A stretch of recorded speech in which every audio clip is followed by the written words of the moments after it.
This is Curious Brain Thoughts.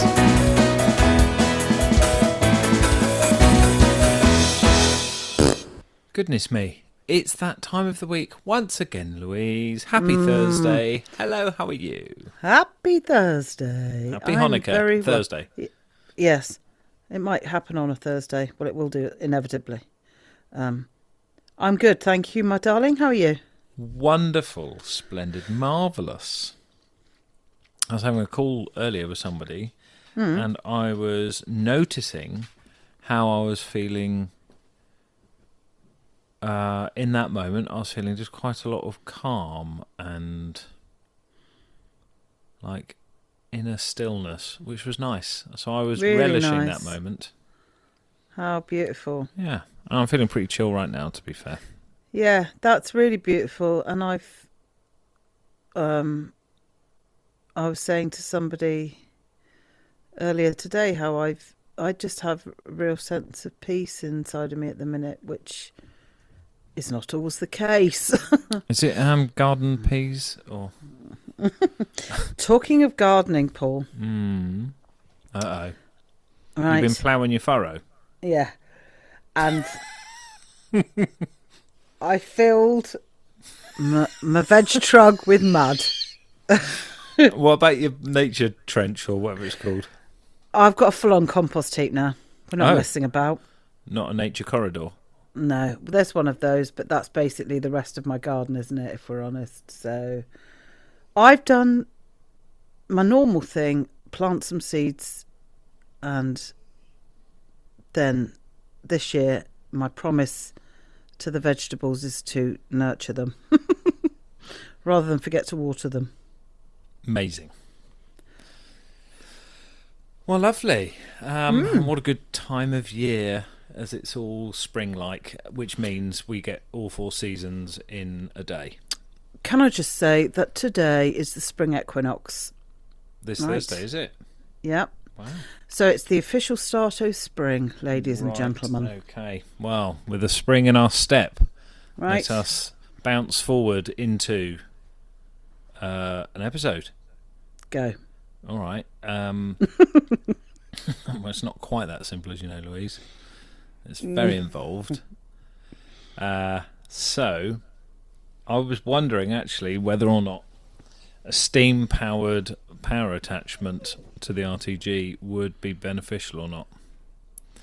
Because, just thinking about... I mean, we're nowhere near water here, so you can't use one of them Right. tidal ones. Do you know what I mean?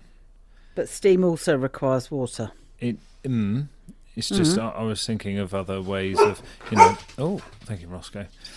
Burning loads and loads of coal, for example, isn't great. So maybe steam's not a good idea. I'm going to go wind or solar. Wind or solar? Let's go renewables. Let's get a grass digester, cut the grass, put the cut grass in the digester, generate electricity, store it in a battery, Yeah. go. Go. Love that. Batteries, don't get me started on those. They're sort of like the green, like let's make mining green again. So anyway, less said about that, the better. I know. It's not. Doesn't seem to be a way to win. And I was thinking of a grass digester. There's quite a lot of grass digesters near me. They're called cows. So, they're bad because they give off methane. So, okay. Did you know breathing's bad as well? Don't breathe. Everything's bad if you look at it through that perspective. But Yes. it's the cows that don't graze that are fed cereals. Right. Where the Amazon so they fell the Amazon rainforest to Yeah. grow crops to feed the cows that stand on concrete their whole lives. That's good, isn't it? Anyway. And fart. Those are the ones that. Because actually, if it's pooing on the grass, nurturing the ground, blah de blah de blah, then it's not the same ecological impact. Amazing. Get your nitrates in there and all that jazz. Right. Fabulous. They have the ones on the common up near me where Yeah. they do roam free, and you've got them on the common near you. Yeah. They spread wildflowers. Don't they? in their poop and do Don't all they sorts just? of wonderful things. So it's Now the good news is, yeah. Tell me. with all of this shit chat, the RTG is now warmed up. Oh, great. So we can gear change, and we'll go over there. Random theme generator. Random theme generator. Well, that was interesting. Was it? Well, it is. I'm just quickly... Here we are. So the word is debating. Debating. You know, and then you can go straight into being a master debater and all that stuff. So, la definition, according to Oxford.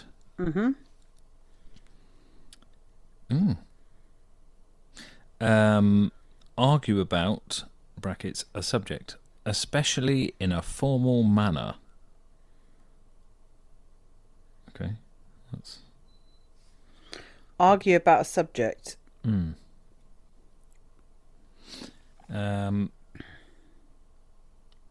A formal discussion on a particular matter in a public meeting or legislative assembly in which opposing arguments are put forward, which usually ends with a vote. It's a bit boring. Yes, I've got to... This is Cambridge. To discuss a subject in a formal way or to try and make a decision about something. We debated whether to take the earlier train. Consider a possible course of action in one's mind before reaching a decision. And there are formal rules around debating, aren't there? Oh, hello. Sorry, that was my... Right, that sounds like you're bloody in a train station for a minute. It probably was. Whether to take the train. Right. Mm-hmm, right. Mm-hmm. But, debating societies in... here in the UK, in Oxford and Cambridge and other universities are, the skill of rhetoric where you put forward a persuasive argument, whether you necessarily believe it or not, is not the same as being able to put forward the points of view. And there's always an opposing, there's a thesis or a statement, and then there's an opposing point of view and an affirming point of view, so it's polarising is, I guess, what I'm saying. Any kind of debate, whether it's formal or not, has a right answer and a wrong answer, or a one point of view and another. Yes. But you don't have... I don't know whether you do, actually. I suppose if you're debating something in, like, Parliament or whatever, you've got the parties' perspectives, but also lots of other points of view. But, yeah, it feels a bit... polarising, I guess, would be my feeling. Yeah. It's, in its nature, is a very... In that setting, anyway... potentially is a very dualistic practice. It is one or the other. Yeah. And so, I guess just thinking about, I was debating what was the best thing to do, making a decision. That again is trying to get to a point of singularity where you can say, this I think is the right way forwards, whatever that happens to be. Yes. And I guess, what's the value then of a debate? Well, Sorry, go ahead. I was just thinking how much tolerance is there for debating these days? Because I wonder, you see lots of polarising stuff out there. Yeah. Which creates interest or... some sort of attached narrative, and I wonder how much sort of what's the word? Not nourishing, like additive, creative debate there is, as opposed to people just standing firm from their position and not being willing to move. It feels like there's a lot of that sort of polarising debate going on, and politics obviously being a classic area. Yeah. It's always been contentious, hasn't it, the political arena? And there's something about the House of Commons that or is it the House of Lords? One of them, I can't remember, but the opposing benches are far enough apart. Historically, they're that distance apart because that's a sword's length and a bit more, so you couldn't stab the other person with your sword. Brilliant. But I think that, like you're saying, Paul, that very dualistic, it's but it seems to be worse than that these days, in the sense that it's less of a debate, which is a respectful and boundary discussion where people are able to put their points of view, and it's fine not to agree with each other, actually, and it's fine for people to have different perspectives. These days, I feel it's a bit more agree with me or you're a threat to me. And I'm going to come out swinging. And increasingly, do we just live in an echo chamber then, where we only speak to people who agree with us? How much debate is there? Well, yeah, because an interesting point of debate is that I might be stood on one hill and I'm saying something to you to support my argument.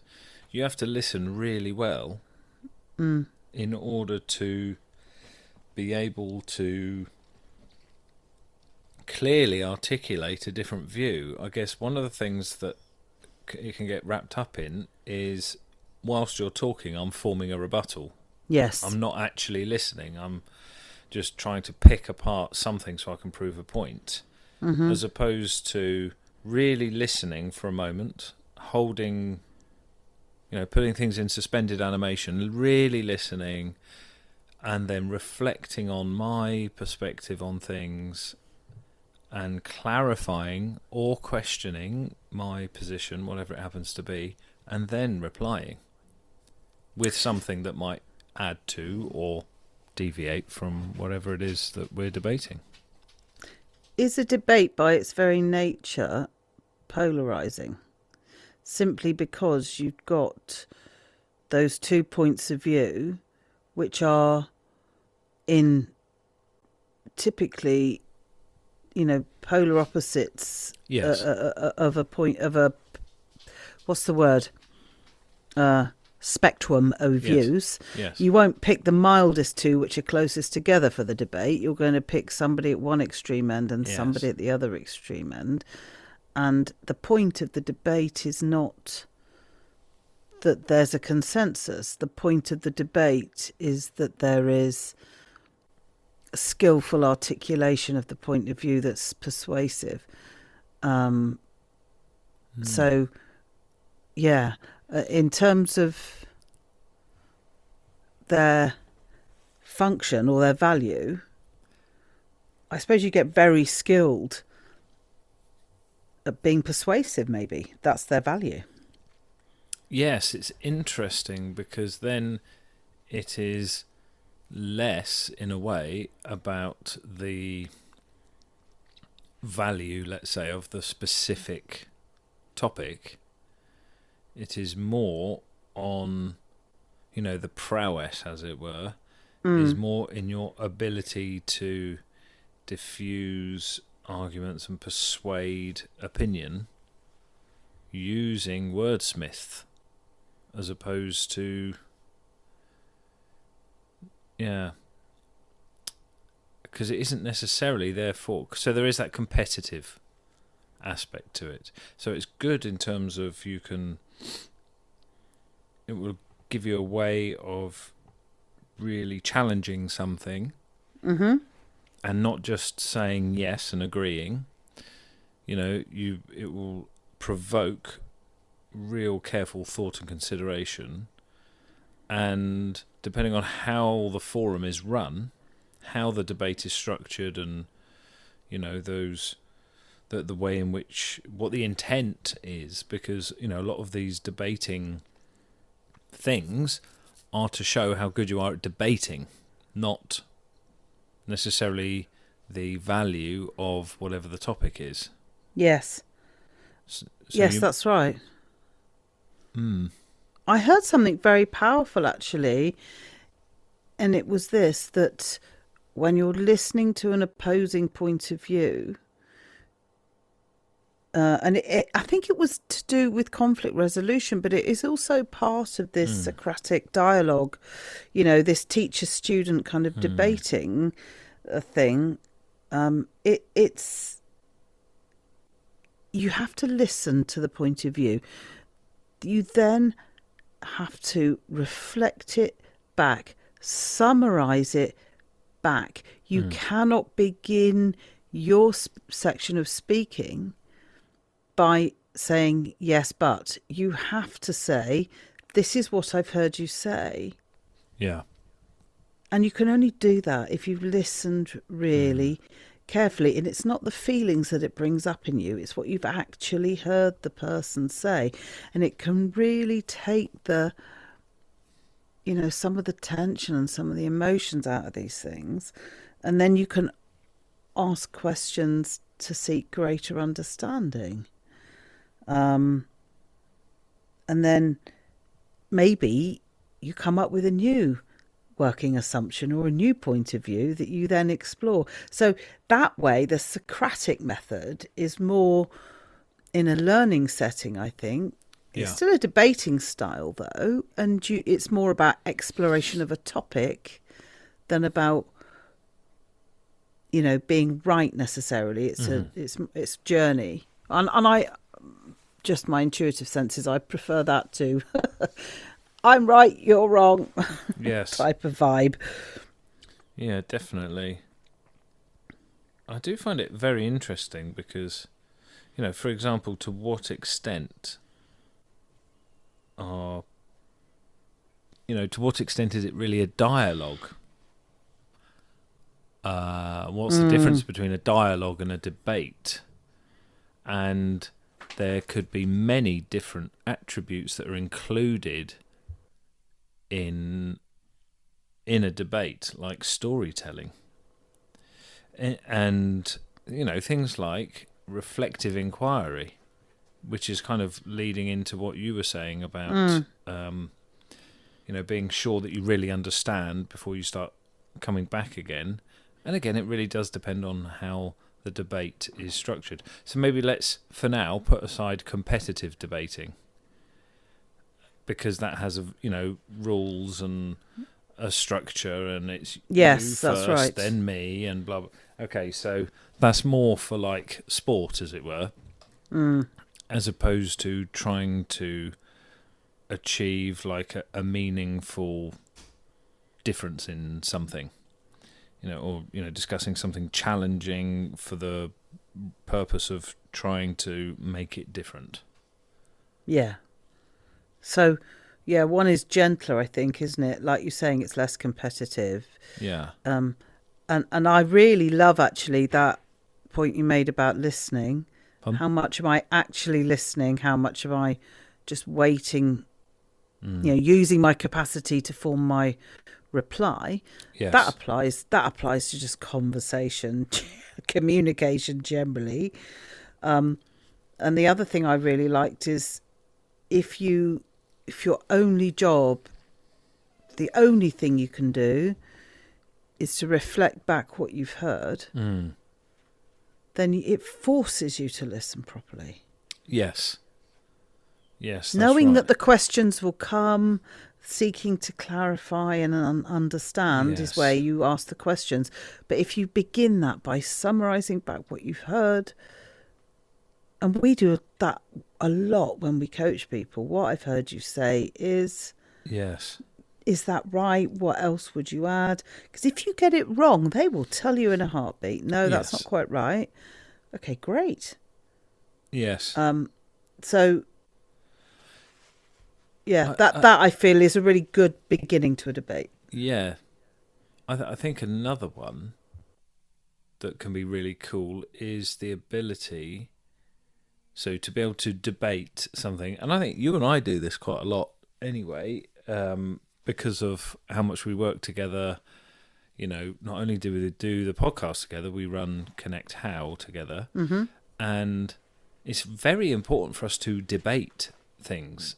Yes. Not just to agree or disagree, for us to debate things, because what that opens up is a space for some collaborative problem solving. So between the two of us, so therefore I'm not standing on the hill and go, I'm going to die here. You either come to me or I'm dead.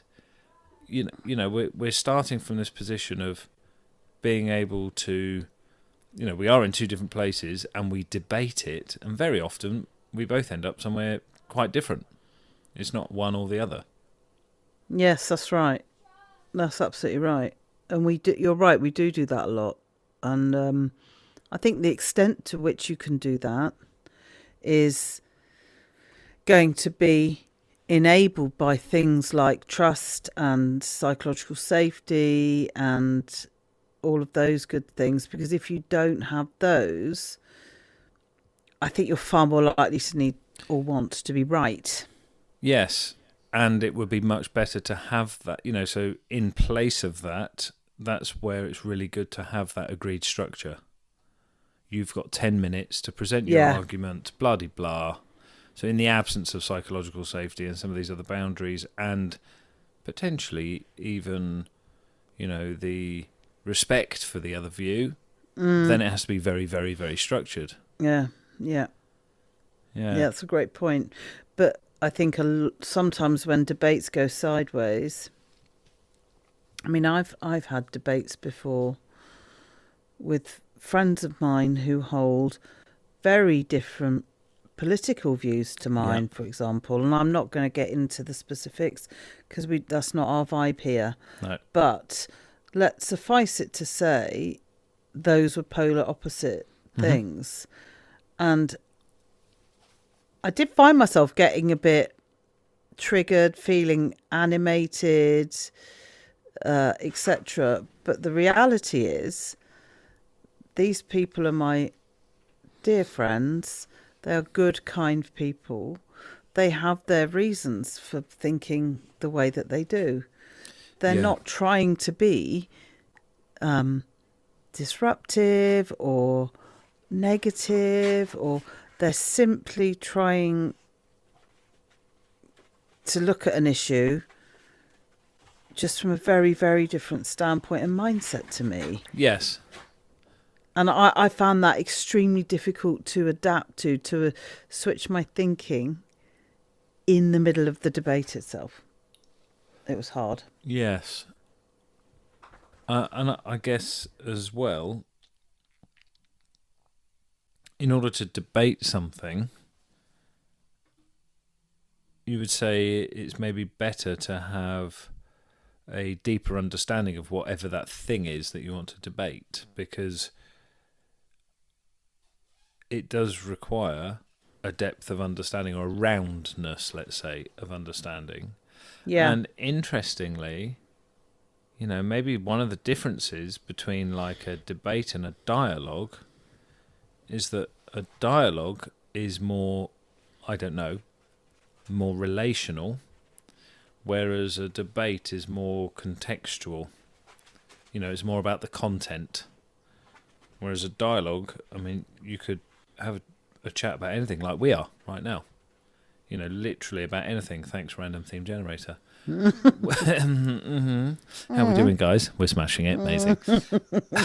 Whereas a debate would, that's more content focused, context. Yeah, maybe. I personally think it's all... Do you as debate you say, relationships? Well, I'm debating whether this is the right relationship to be in, for example. Okay, so the internal. Yeah. Uh-huh. Yeah. Yeah. And that thing around decision making, and Yeah. on the one hand this, and on the other hand that, and Yes. what about this? And because I do think we fall into either or, all or nothing type of inner dialogue quite often. If Wow. I mean, that's a huge generalisation, Louise. I've never experienced that, ever. I've never had all or nothing thinking internally. what I'm so zen, just completely I think you open. must.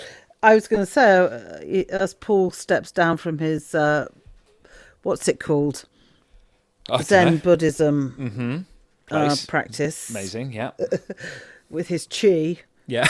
vibrating. My cheese actually gone cold, so I'm going to have to make a fresh one. Oh, you knobhead. Fresh cup of tea. Fresh cup of tea. Now, I think the inner debate is potentially harsher, a bit more of a Tussle. negative tussle than because who's holding those inner boundaries in a debate where you've got two opposing views or two different perspectives? Like you said earlier, Paul, there are strict rules. Yeah. It's a bit more of a gladiator type vibe, and the Colosseum of my Yeah, and of I my can mind. be significantly closer to the opposition with as many weapons as I want. Yeah. So it's like, how do we have a helpful, supportive, kind, compassionate inner debate? Great question. Here's the first thing that pops into my head. The very thing I've just done. I just created a pause before I started talking. And so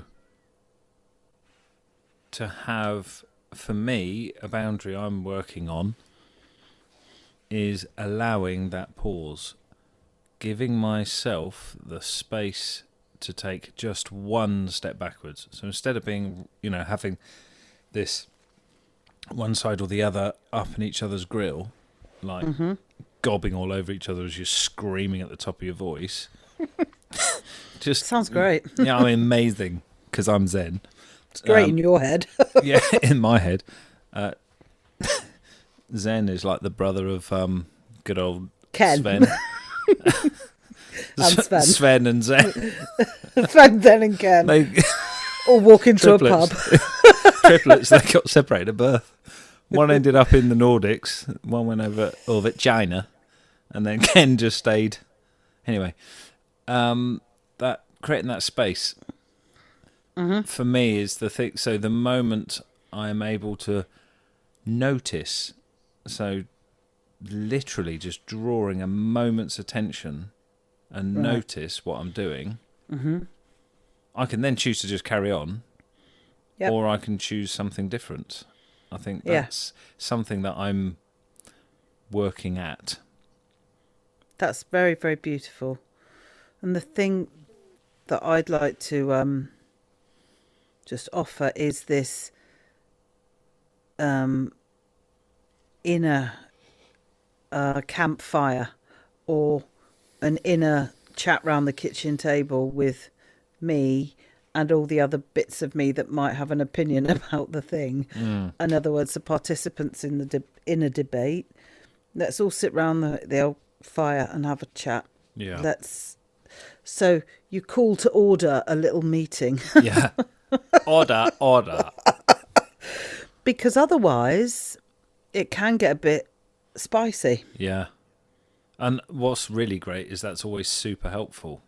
I always feel so much better about myself and things around me when I've given myself a monstrous kicking. Samesies. Yeah, it's great. Just brutally mortifying myself. Amazing. So helpful. So helpful. So you're saying pause, and I'm saying an inner campfire / cup of tea with all the... I think they're basically similar in the sense that they introduce a inhale, exhale, right. it's a shift of dynamic. It's a shift of tone. It enables the debate to be I would kind of... I would say spacious. Yes. Because if there isn't the constant chitter chatter, to and fro, and there is space between each argument, or between each part, or between each bit of input. Mm-hmm. It's like Viktor Frankl and his Man's Search for Yes, Meaning. that's right. You know, imagine the debates that those people were having internally. And just for anyone who's not familiar with Viktor Frankl, what is it he says, Paul, that's a really key thing here? That we always have a choice, and that the choice that we can have is to just take that moment to stop and choose something different for ourselves. So we can choose how we feel about things, you know, and this is not coming from some pious person who's, you know, had it really cushy or went off somewhere and found themselves and came back and told everyone about it. This is from within a concentration camp during the war. You know, it's absolutely brutal, and that they're creating the space between the stimulus and response is the thing that gives you the ability to choose something different for yourself. And when you read that book, it's just so savage. Yeah. You know, and it got to the point where they could see who was more likely to make it and who was more likely to ultimately kill themselves by trying to escape or whatever, by virtue of how they carried themselves, the space between the stimulus and the response. So the inner spaciousness is your ability, is basically what governs your ability to have a well-ordered, kind and compassionate debate inside of yourself. I think that's a really powerful place to start as well, and maybe finish this episode, because if you are going into some form of debate, no matter what it is about, you know, agreeing a strategy at work, deciding where you're going to go on holiday, and you've already got a position and you want to try and, you know, sell that, persuade the other, no matter what sort of debate you're going into, it's really good maybe to start with what debate is going on internally with me at the moment. How dominant is one thing or another? How much space am I creating for this stuff to show up differently? Beautiful. God, I feel like I lie down after that.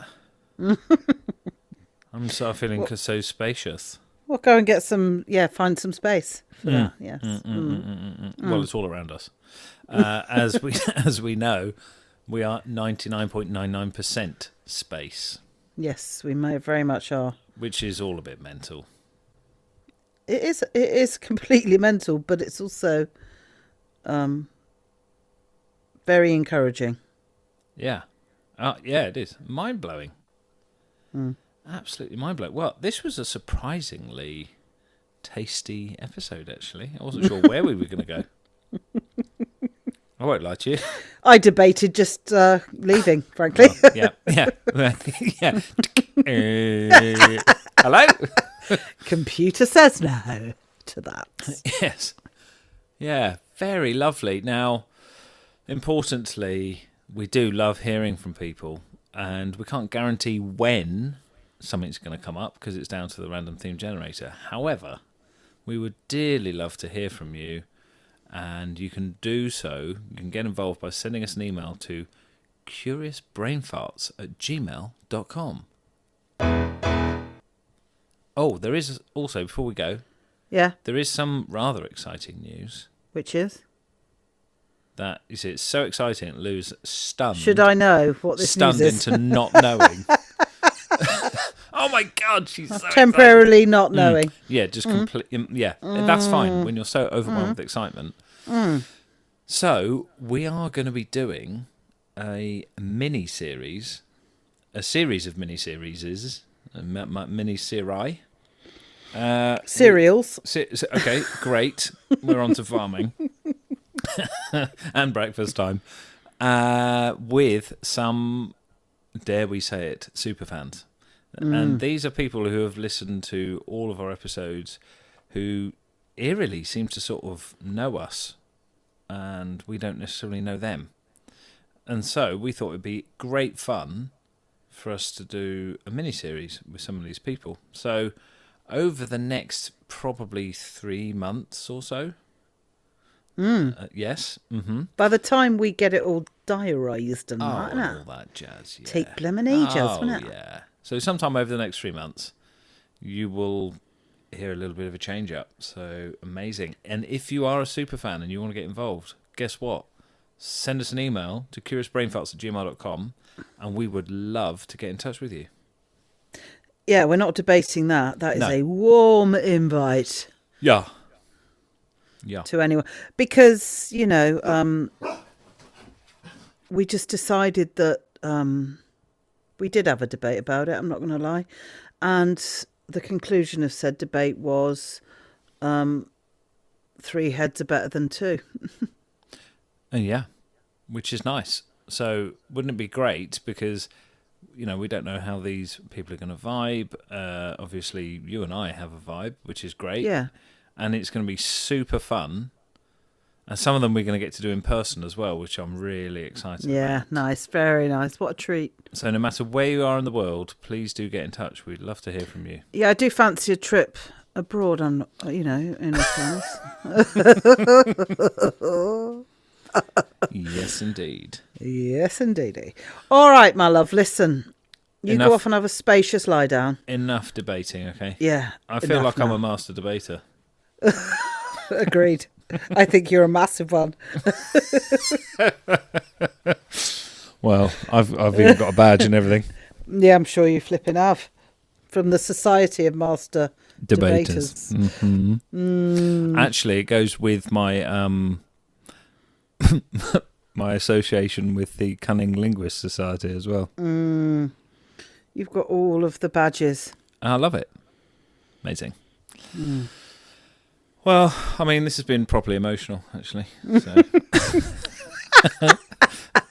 It's, time to do one. Yeah, laters. All right, love. Take care. Bye.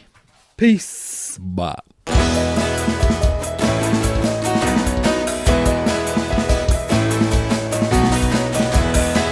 Curious Brain Thoughts.